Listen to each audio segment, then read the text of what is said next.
It is officially NFL trade deadline day, and I am going to dive into some final trade targets for the Chicago Bears. We take a look at 30 players that the Bears could acquire before the NFL trade deadline, which comes and goes at 3 o'clock Central today. To me, these are the 4 biggest needs for the Bears.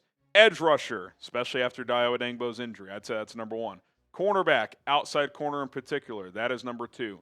I would throw defensive tackle at number 3, left tackle at number 4. You could probably flip those, but in terms of what's more realistic to acquire in the middle of the season, I would put defensive tackle ahead of left tackle. I don't think you're going to be able to get a left tackle on the fly. It just is what it is with what you currently have. All right, subscribe and join us. Myself and producer Cullen will be live for the NFL trade deadline. We'll be live by noon Central, potentially sooner, especially if the Bears make a move before that. But be sure to lock us in, hit that subscribe button, turn on notifications, and come hang out for the 2025 NFL trade deadline. All right, let's take a look at some edge targets for the Bears. Trey Hendrickson, it continues to circulate. Will the Bengals trade him? There's been some buzz around teams trying to acquire him. Dallas apparently is in the mix there. I think this comes down to Cincinnati, really. Are they willing to move him? And if they are, what do they want in return? Diana Rossini reported that they were still asking for a first. I don't think that's happening. So would Cincinnati take a 2? Will a team offer a 2? Would they settle for a 3 for a 30-year-old who's an expiring contract and for a guy they haven't committed to long-term? I would if I were them, but I'm not in their shoes, so I don't know what's going to happen there. But if I could get him for a 3rd-round pick, I'd be pretty happy about that. Same with Danielle Hunter. Not doing a 1, probably not doing a 2, 31-year-old guy. But if I could get him for a 3rd, you actually have an extra year of him as well next year. Now, it's a big contract next season, so you'd have to kind of figure out the cap hits for that, maybe add a void year or something like that to fit that into your cap table for 2026. But that's something you could figure out down the road. Not sure the Texans will trade him, but I would offer a 3rd.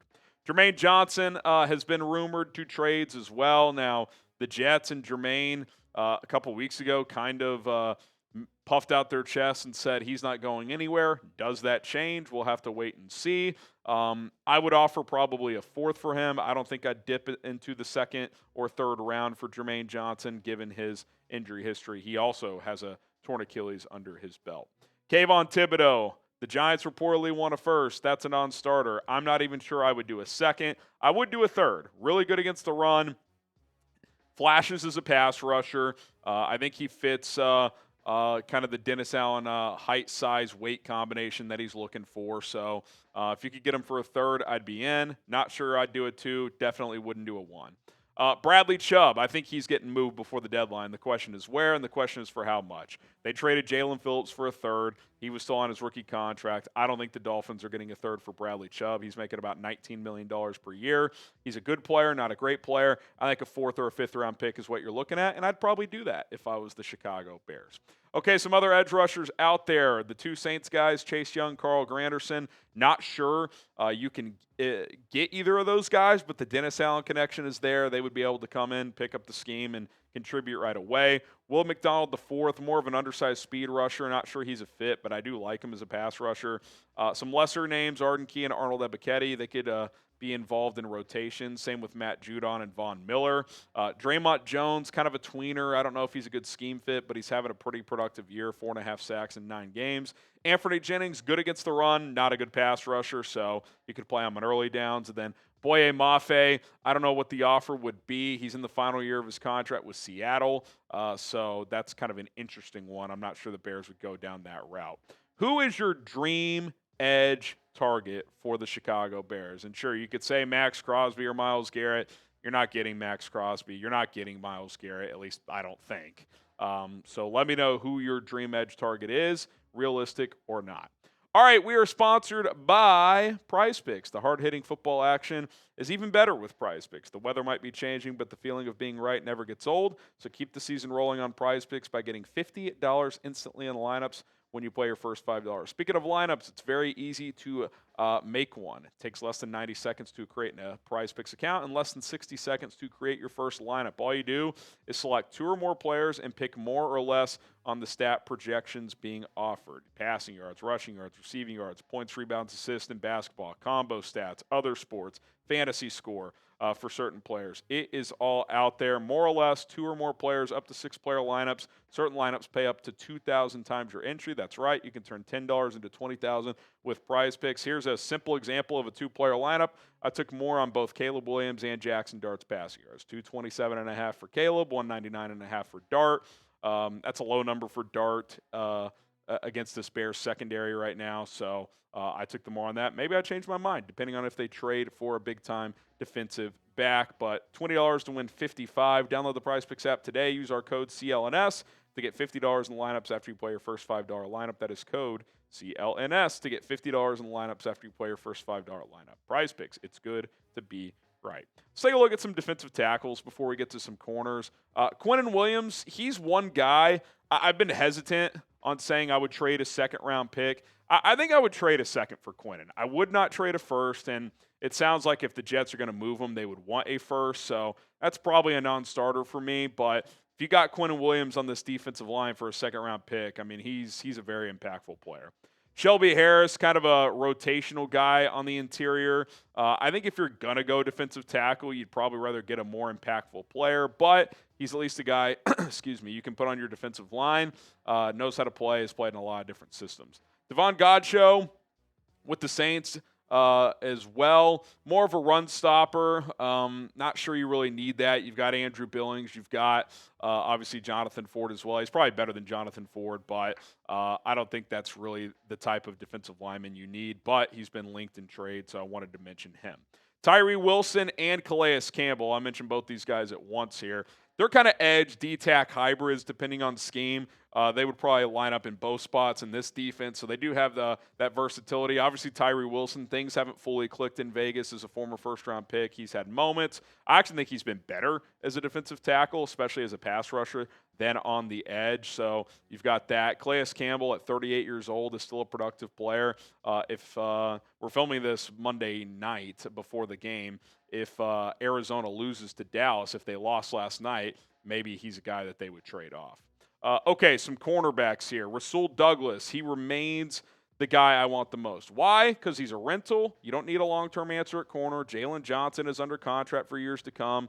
Kyler Gordon is as well. You need a guy who can step in and play outside corner for the second half of the season. That is something Rasul Douglas can do. The word I would use to describe him is solid. He's a serviceable to good CB2 on the outside. He's played pretty well for Miami this year. He's played in a lot of different systems. I would trust him to get in here and get up to speed quickly. Alontae Taylor, expiring contract on his rookie deal. Now, he's younger, so would you consider him a guy you'd keep long-term? Maybe. There is the Dennis Allen connection. What I like with Taylor is he's got flexibility. He can play in the slot. He can play outside corner. He's done both. In New Orleans, he would know the verbiage, he would know the defense, so in terms of getting up to speed, it wouldn't take very long. Riq Woolen with the Seattle Seahawks. I thought he's played pretty well the last couple of weeks. I don't think Seattle's going to move him, but there's been reports that they don't love the scheme fit with him and Boye Mafe in that defense moving forward, which is why there's been chatter about them being available. That tells me that they're kind of looking ahead and saying we're probably not going to re-sign these guys. So if they got the right offer, they would take it. That being said, they're a contending team. They're not just going to give these guys away because at minimum, they're good backups. So, are you giving up a third or a fourth for Riq Woolen, expiring deal? I'd rather just bring in Rasul Douglas for cheaper.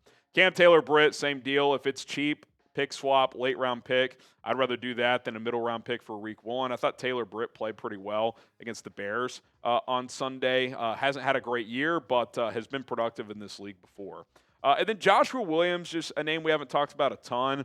Early in his career with the Chiefs, stepped in, did some good things. He started a couple Super Bowls. He's got that big game experience. He's a long, lanky corner. I think he kind of profiles as a press man guy, so maybe Dennis Allen could get the best out of him. I don't know if he's like an instant upgrade over Nahshon Wright, but he is an interesting name.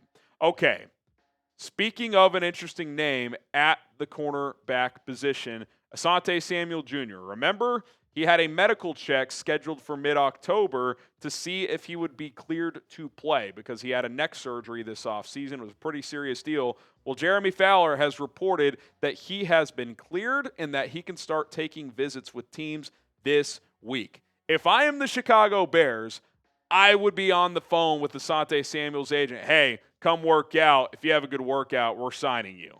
At least to the practice squad, if not to the 53. We have an open spot now with Dayo Odeyingbo. Now, maybe the Bears have made a trade by the time you watch this video, but regardless, you could get him on your roster or at least on the practice squad to ramp him up to the 53. And if he's healthy, you don't have to give up a pick. He can play outside corner. He's got some nickel flex as well. Maybe that's the best case scenario, and who knows? Maybe he's a long-term piece. But at least for the here and now, he could help you, and he could get on the field pretty quickly, I would imagine. You might have to get his conditioning up. Speed might take a week or two. But Nahshon Wright hasn't been so bad. Like, you can't get by for now. But if Asante Samuel can come in, compete with Nahshon Wright, and get some snaps for you, that would be a pretty ideal scenario for the Bears defense. Should the Bears sign Asante Samuel Jr., type S for sign or P for pass, I would be interested. I'm at least getting him on the phone and working him out and seeing what his medical situation is. He's been cleared. Obviously, the Bears would want to do their own medical check, but that is something that has caught my attention. All right, some other CB trade targets. Isaac Yiadom, Dennis Allen connection again there with the Saints. He's been injured some this year, so not sure how viable that is. Kristian Fulton, same deal. He's dealt with injuries. When they signed him, many believed he would start opposite of Trent McDuffie. That has not been the case. He's gotten lost in the shuffle there. Mike Hughes, nickel outside hybrid. He did sign a 3-year deal with Atlanta. It's either this offseason or the one before, so I'm not sure the Falcons are ready to pivot, but he's a quality vet. Deonte Banks sucks, but if you want to take a chance on a reclamation project for nothing more than a pick swap for a former first-round pick, you could at least get him into your building and see what he could do. All right, there you have it, 30 trade targets, technically 29 plus Asante Samuel Jr., so 30 if you include him. He's a free agent, obviously, so wouldn't have to trade for him. But today's the day. We find out what the Chicago Bears do before the trade deadline comes and goes. My name is Harrison Graham. Join our live stream. We'll see you soon.